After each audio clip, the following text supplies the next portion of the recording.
في نهاية سنة 2022 وبداية سنة جديدة، لو انت كنت شخص محطم عديت بحاجات صعبة جدا ومش عارف تنساها، خسرت ناس كنت بتحبها في يوم من الأيام، خسرت صحاب، خسرت أهل،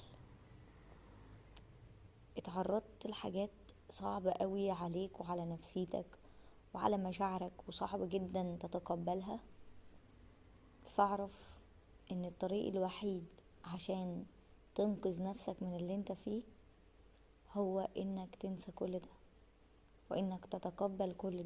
انت لازم تفكر في نفسك وبس، لازم تفكر ازاي تبقى مبسوط، ازاي تبقى فرحان، عشان انت تستاهل ده. ابدأ دور على شغفك ودور على الحاجة اللي انت حابب تعملها.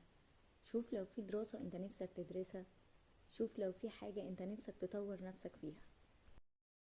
حتى صحابنا دايما يا جماعة بيتفلتروا سنة ورا سنة، ودايما بيتبقى معاك الاتنين تلاتة اربعة اللي هم واقفين جنبك بجد، اللي هم جنبك في كل المواقف، الوحشة قبل الحلوة.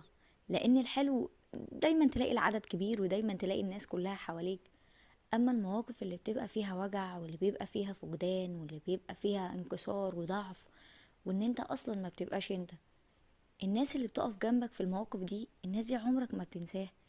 الناس دي هي اللي العلاقة بتفضل مستمرة معاها. ما تزعلش على الصحاب اللي اتفلتروا. حتى الشغل، ابدأ وطور من نفسك، روح مكان انت نفسك تشتغل فيه وقدم فيه.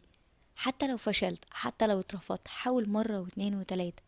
حتى لو الكارير اللي انت فيه انت مش حابه، وتقدر تعمل شيفت للكارير ده وتعمل تيم حبيبهم وحابينك يشجعوك وتشجعهم. طور من نفسك واشتغل على نفسك وانت هتنجح. في الختام انا حابة اقول ان احلى حاجة تفرح بيها نفسك هي الرضا. الرضا بأي حاجة ربنا بيجيبها وأي حاجة ربنا جابها، وتعرف ان اللي ربنا بيختاره هو ده اللي بيبقى صح. ولو معرفناش الحكمة دلوقتي فهنعرفها بعدين. فكر بالفرح تفرح.